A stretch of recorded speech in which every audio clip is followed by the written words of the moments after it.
So your question is, there are Shodasha Samskaras, 16 Samskaras. Samskaras are already there. They are not given by somebody. Are we creating new Samskara? Okay. For that, you have to understand the meaning of Samskara. The Samskara, from the word Samskara, the Samskriti or culture has come. Okay. Culture, from the word culture, cult has come. Have you heard the word cult? People behave in certain way. They don't know why, but they will behave in certain way. Right? But Samskriti or Samskara is a very higher concept. Samskara means what is filtered out. What is filtered, remaining after filtering, is called Samskara. From that word, Samskrita has come, a refined language. What is refined is called Samskara. Okay? So to give an example, you have a coffee filter. Coffee powder, you do coffee and filter out the coffee and you drink the decoction. Decoction is decoction, you put milk and drink, but powder you throw. Powder you don't want. A samskara involves throwing out unwanted and retaining what is important. In a modern business language, you have to say, the best practices of any time is called samskara. It has already rejected other practices, bad practices. What is best practices is given in certain way is called samskara. Okay. So bad samskara also can come. Good samskara also can come. Samskara is the what you receive from the society as a conditioning. The best practices or worst practices of society, what you get is called samskara. Okay.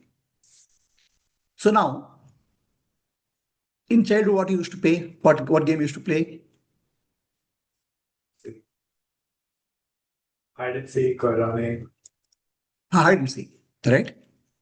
In some part of the world, the children play AK-47 gun. That is a samskara.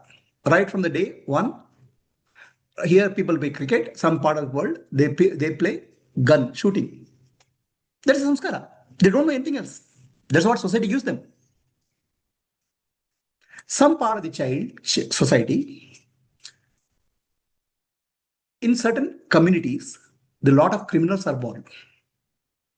It's not individual. It's a part of the culture of that the child doesn't know anything else. But it's a conditioning given to the child. It's called culture. That culture is called samskara. A good samskara or bad samskara can be given. So good samskara, our ancient society, Indian civilization, which is more than a few thousands of years old, more oldest civilization in the earth, generation after generation, they found out what is good for passing on to next generation. These are not important. This is very important. We just go to next generation. That important aspect, what is taken by the society, is called samskara. And that samskara is what is making you sit here. What comes to you as a part of society upbringing is called samskara. But what comes to you as a part of your birth is called vasana. Samskara means habit pattern. Habit pattern, good habit pattern. One example of samskara is morning you get up and wash your teeth. It's a samskara. Morning you get up and take a bath. It's a samskara. Morning you get up and do a puja. It's a samskara. So some practices are required for our healthy physical, mental, emotional conditioning, which comes as a best practice from the society, is called samskara. India is a land of great samskaras. For thousands of years, generation after generation, people have found out what is good to be given to next generation. Suppose your next generation is there. And when you are dying,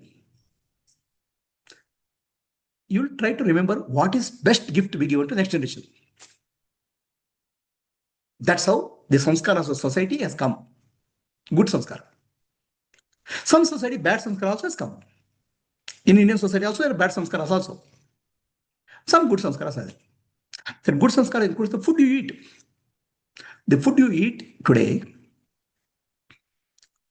consisting of certain oil and certain spices. They're actually Ayurvedic in nature, required for good health. Since we violate samskaras, our health gets destroyed. So physical, mental, emotional, and spiritual well-being, whatever practices society has gifted to us, is called samskara. One samskara can be bhajans. Okay. So now, this is what is given by society. You're born in society, it will come to you naturally. I mean, you don't have to ask for it. You're soaked in that.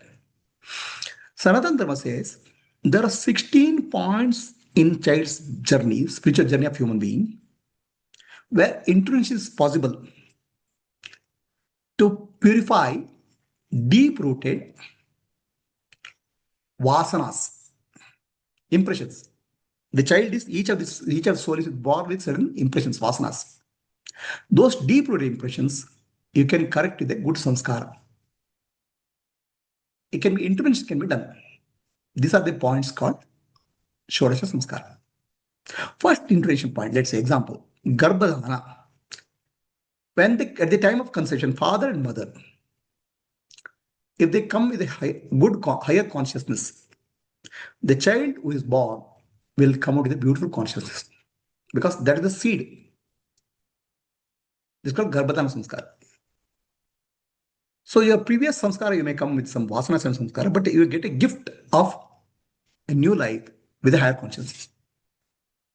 So like that, each point, for example, Upanayana Samskara is, now we are speaking of Upanayana Samskara, is giving, we are born with ignorance, avidya. Vasana, our avidya is our, we are born with vasana, or ignorance. Upanayana Samskara is the intervention. Now you can get Jnana. You can get Atma Jnana. You can get Brahma Jnana. Okay, and you have to follow this samskara you have to follow. This practice you have to follow. Marriage is also a samskara. Vivaha samskara. What is Vivaha samskara is, all of us have a responsibility to the society. The boy and girl get married. In the process, what will happen? They learn before marriage, all of them both are egocentric. I. After marriage, they start saying we. If you don't, you'll get kicked. Okay. So they learn to live together. They learn to share. They learn to grow up children. They learn to work from the society in a rightful way and contribute to society. So this process is called Vivaha, putting in a dharmic path. So similarly, there are many samskaras. Each of them bring in intervention, conscious intervention from Vedic knowledge into the human life at a crucial points of time to bring and help evolution of the soul. Did I answer your question? Yeah, I think I was confusing between vasana and samskara. Yeah. Vasana is the impression what you have. Samskara is what habit patterns you have. And samskaras come from the society. Also, it can come from a past life. But what you get imbibed in society, they become overpowering. Some good samskara can be given. That's called Shodasha Samskara, 16 purifying processes. Vasanas. Purifies or brings in the habit patterns which will help you to overcome vasanas, you can say. Overcome the vasanas. Overcome the vasanas and purify also. But at the end, we have to shed all the vasanas. Yeah, I'm saying you can shed the vasana, you can overcome the vasana, you can purify the vasana. So all those are part of the Shodasha Samskaras. And develop new habit patterns which will uplift you.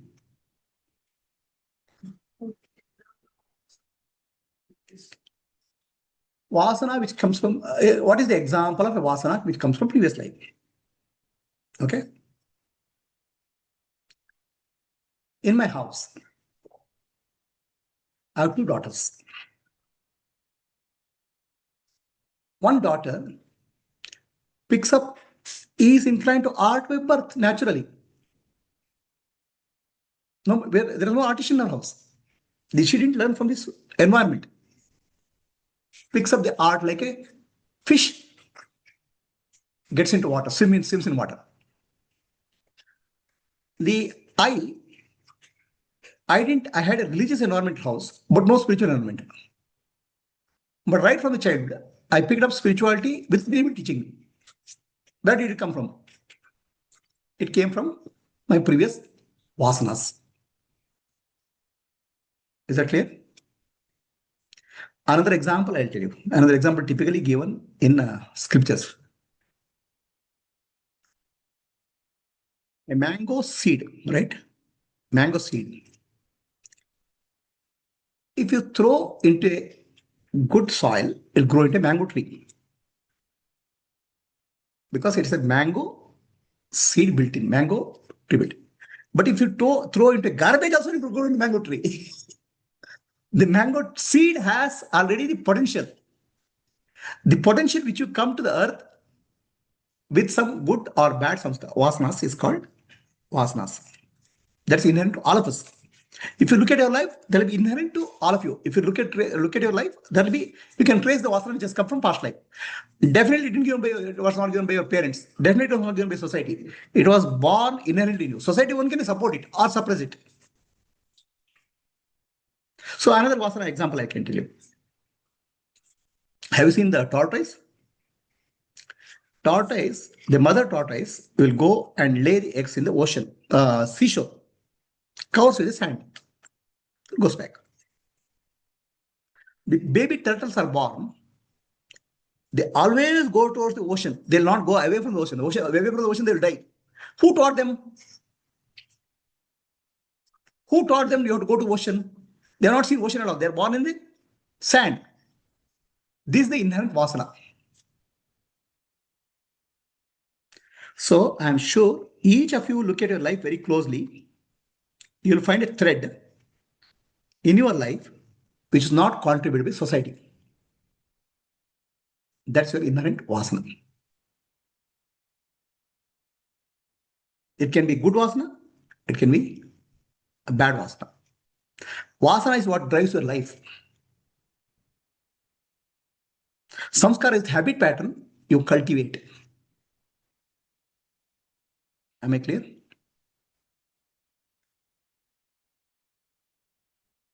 Okay, so by the vasanas, and it starts with like the significance of shaving the head is because so that the focus can be on a nerve point which is helpful to connect you to the higher collective Yes. Consciousness that is there. Yes. And the orange cloth is to signify the Agni, the Dana, wisdom. And then all of putting the is all basically activating some nerve points in a particular sequence. And then finally the what do you put from Adna to Sahasrara. Yeah, they are connecting again 2 points.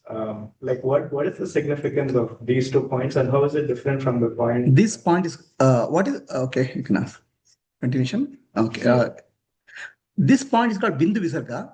If you go to yogic terminology, you understand Bindu Visarga. Bindu Visarga is a point where certain hormones are released in the body. Okay, this point is called Adna Chakra.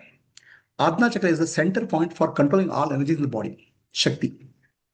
This point is called Brahmarandra, which is Shiva, consciousness of Shiva. So this Shiva point, this Shakti point, this is the point where energy, certain biochemical reactions happen in the body. They're called Amrita Insa in the olden days. Nectar. Yogic terminology, many people don't understand yogic terminology. So those who have experience only, they can understand that. And when we're doing the Gayatri mantra, like we have to do the Gayatri mantra, which is a specific vibrations to connect, and if you do it regularly at some particular time. Can you pause, Gayatri? Okay, on to the next question. Like, what should that Gayatri mantra process be? Yeah. So the question is, what is Gayatri mantra? And what is the process of chanting Gayatri mantra? It's a new question.